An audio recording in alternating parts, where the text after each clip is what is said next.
Yeah. For those of you that want to know what we're all about, it's like this, y'all.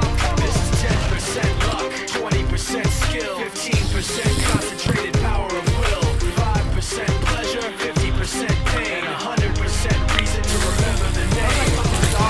He doesn't need his name up in lights, he just wants to be heard, whether it's the beat of the mic. He feels so unlike everybody else, alone, in spite of the fact that some people still think that they know him, but fuck him, he knows the code. It's not about the salary, it's all about reality and making some noise, making a story, making sure his click stays up. That means when he puts it down, Tox picking it up. Let's go. Who the hell is he anyway? He never really talks much, never concerned with status, but still even in starstruck. Humble through opportunities given despite the fact that many misjudge him cause he makes a living from writing raps. Put it together himself, now the picture connects. Never asking for someone's help or to get some respect. He's only focused on what he wrote. They kick us out. And now it all unfolds, the skill of an artist. This is 20% skill, 80% fear, be 100% clear, cause Ryu was ill. Who would've thought he'd be the one that set the West in flames? And I heard him wreck it with the crystal method, name of the game. Came back, dropped Megadeth, took him to church. I like Bleach, man. Ryu had the stupidest verses, dude, is the truth. Now everybody giving them guest spots and stocks through the roof. I heard him fucking with that stuff. 10% luck,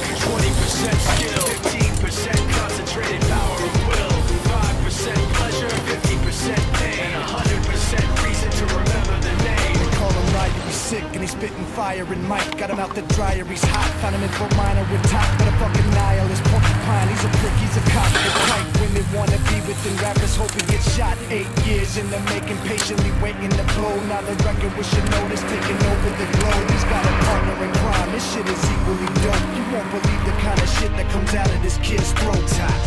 He's not your everyday on the block. He knows how to work with what he's got, making his way to the top. He often gets a comment on his name. People keep asking him, was it given that birth or does it stand for an acronym? No, he's living proof. Let him rock in the booth. He'll get you buzzing quicker than a shot of vodka with juice. Him and his crew are known around as one of the best, dedicated to what they do and give 100%. Forget Mike, nobody really knows how or why he works so hard. It seems like he's never got time because he writes every note and he writes every line. And I've seen him at work when that light goes on in his mind. It's like a design is written in his head every time before he even touches a key or speaks in a rhyme. And those motherfuckers he runs with, the kids that he signed, ridiculous, without even trying. How do they do it? This is 10% luck, 20% skill, 15% concentrated power of will, 5% pleasure, 50% pain, and 100%